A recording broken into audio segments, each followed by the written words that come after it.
Hi friends, ఎలా ఉన్నారు? బాగున్నారా? లాస్ట్ క్లాస్లో నేను మీన్కి రిలేటెడ్ 3 మెథడ్స్ గురించి డిస్కస్ చేశాను. అవేంటివంటే direct method, assumed method and step deviation method.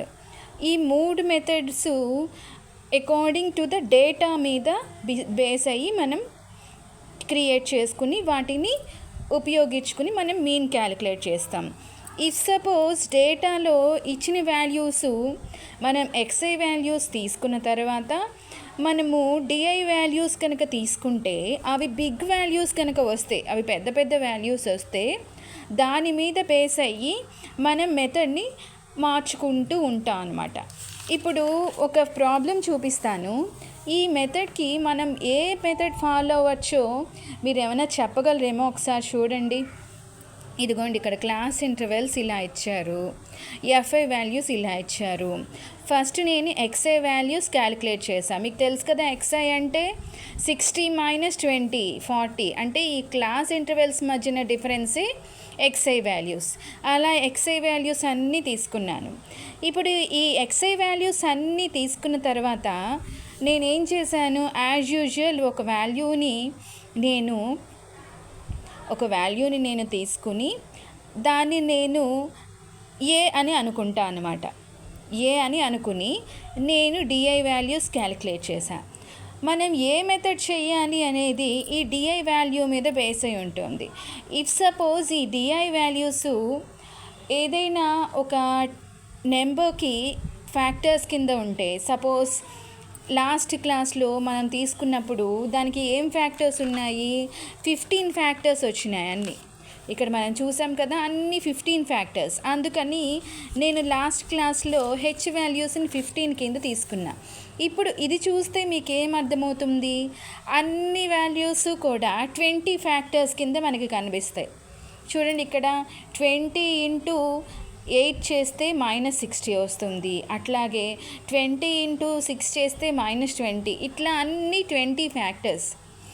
So ఇది మనం ఎలా క్యాలిక్యులేట్ చేయాలంటే స్టెప్ డీవియేషన్ మెథడ్ని యూజ్ చేసి క్యాలిక్యులేట్ చేయాలి. అర్థమైంది కదా మీకు? అకార్డింగ్ టు ద డిఐ వాల్యూసే మనము ఏ మెథడ్ అనేది డిసైడ్ చేస్తాం.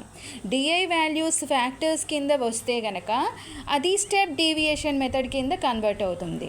లేదంటే డిఐ వాల్యూస్ మనము ఫ్యాక్టర్స్ కింద రాలేదనుకోండి, మనం ఏం చేస్తాము, దాన్ని అస్యూమ్డ్ మెథడ్ కింద కన్సిడర్ చేస్తాం. సపోజ్ యాజ్ యూజువల్ ఈ ప్రాబ్లం కూడా సేమ్. ఇక్కడ నేను ఎక్స్ఐ వాల్యూస్ క్యాలిక్యులేట్ చేశాను. తర్వాత 200 అనేదాన్ని ఏ అనుకుంటే అక్కడ మనకి 200 దగ్గరికి వచ్చేటప్పటికి మనకు అన్ని వాల్యూస్ 0 వస్తాయి. ఎందుకని, 200 - 200 అంటే ఇక్కడ 0 వస్తాయిగా, 0. అలాగే ఇక్కడ 40, ఇప్పుడు మనం ఐ ప్లేస్లో x1, x2, x3, x4, x5, x6 ఇలా అన్ని x1 వాల్యూస్ మనం డిస్ట్రిబ్యూట్ చేస్తే ఐ ప్లేస్లో 40 పెడితే 40 - 200 అంటే -60. అలాగే 80 - 200 అంటే -20. అలాగే 125 - 200 అంటే -75. ఇట్లా నేను అన్ని డిఐ వాల్యూస్ క్యాలిక్యులేట్ చేశాను. ఇక్కడ చూస్తే ఈ డిఐ వాల్యూస్ అన్నీ ఫ్యాక్టర్స్ ఇవన్నీ కూడా 20తో డివైడ్ అయిపోయే విధంగా మనకి కనిపిస్తున్నాయి. సో నేను హెచ్ వాల్యూని 20 కింద తీసుకుని ఇది సింపుల్ ఫామ్లో తీసుకున్నా. ఓకే, అప్పుడు యూఐ వాల్యూస్ అన్నీ మనకు వచ్చాయి. మనకి ఎఫ్ఐ వాల్యూస్ ఉన్నాయి. సో యూఐ వాల్యూస్ కనుక్కున్నాను. ఎఫ్ఐ × యూఐ వాల్యూస్ తీసుకోవాలి. అలా అంటే 7 × -8 అంటే -56, 5 × -6 -30, 6 × -3.75 -60.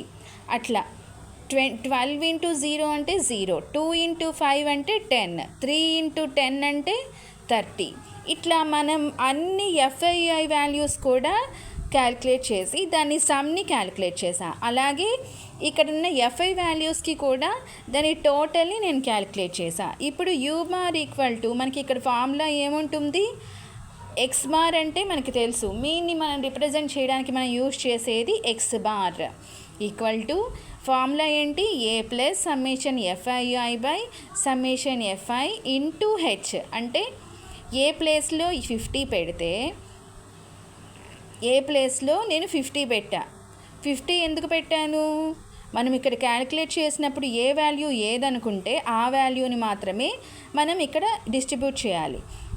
ఏ ప్లేస్లో నేను ఇక్కడ 200 పెట్టా. ఇక్కడ 200 కదా మనం అనుకుంది, 200 పెట్టాను. ప్లస్ ఇప్పుడు హెచ్ వాల్యూ కింద 20 అనుకున్నాం కాబట్టి 20 పెట్టాను. ఇక్కడ ఎఫ్ఐఐ వాల్యూ ఎంత? -106.